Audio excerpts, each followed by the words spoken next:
At mga mahal, ako'y nagbabalik ang Radio DJ na puno ng emotional intelligence. Sa sobrang dami kong emotional intelligence ay kaya kitang tratuhin ng tama. Uy!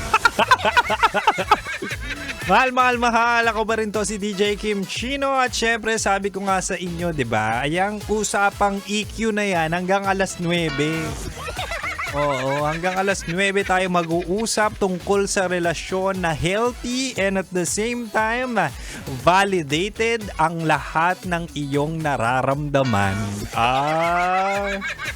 Diba nga sabi ko kanina mahal sa ating Chinitox, usapang pag-ibig mula sa chinito ng buhay mo, ibibigay ko ang 3 rason kung bakit mahalaga ang may emotional intelligence na jowa. Kapag sinabi nating EQ or emotional intelligence ay talaga nga namang kakayahan ng isang taong kilalanin, intindihin at kontrolin ang sarili niyang emosyon at maintindihan din ang emosyon ng ibang tao. Kaya naman yung mga ganitong tao ay ideal jowain at asawahin. Recap na tayo mahala. Sabi ko kanina, una, dapat may EQ ang jojowain mo kasi marunong siyang makinig.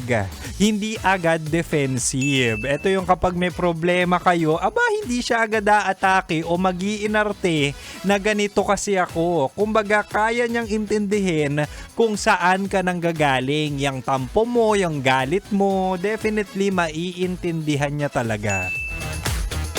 At ang pangalawa naman mahal, sabi ko kanina, dapat may EQ ang jojowain mo kasi hindi ka matatakot mag-open up. Kumbaga, communication is the key sa relasyon. Pero kapag ganito yung jowa mo, may emotional intelligence, ay might as well ang sarap mag-open up. Bakit? Kasi hindi niya i-invalidate ang iyong mga emosyon o nararamdaman. Kung magtampo ka man, hindi niya yan i-invalidate. Kung magalit ka man, hindi niya i-invalidate. Kumbaga, gagawan niya ng paraan para intindihin ang mga toyo mo. At ang pangatlo't panghuli mahal, dapat may EQ ang jojowain mo kasi maayos siyang humawak ng away.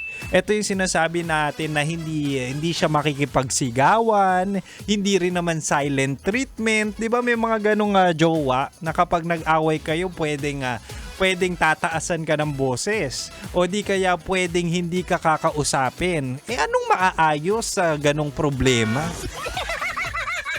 Diba? If you are too loud, if you are too silent, walang maaayos na conflict or problema. 'Di ba? Usually ganun yung mga toxic relationship. Tandaan mo kung bakit kami trauma ay dahil nang galing ka sa toxic relationship, 'di ba? At syempre, walang emotional intelligence yung ex mo. Kaya ang ending, ikaw lang lagi ang tumataguyod sa relasyon nyong puro away. Diba? Tsaka ang sarap din kaya mapunta sa relasyon na walang panunumbat.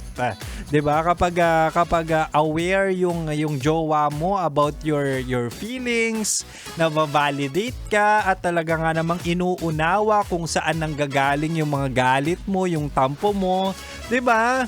Ang sarap maging tao, ang sarap maging vulnerable at ang sarap magmahal kapag na-validate at pinahahalagahan ang iyong emosyon.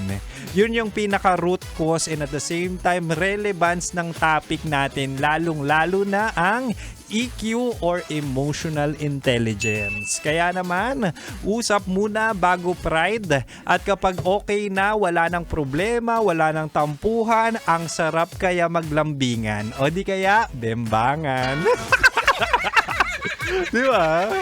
At the end of the day, mahal, it's your choice kung anong relasyon ang papasukin mo. Pero make sure that EQ or emotional intelligence ay pasok or nakalista na sa standards mo para naman sa susunod na relasyon mo ay talaga nga namang tumagal. Diba? Speaking of pagtagal, ako'y lilipas na. Oo, ako'y sisibat na. Uuwi na muna ako, but don't worry, susunod na po sa akin sina Titan Jello at Rocky Terra sa kanilang programang Rocky Secret Files with Titan Jello. Kaya mahal, dito ka lang sa 90.7 Love Radio. Kailangan pa bang i-memorize yan? Basic. Bye-bye! Metro's my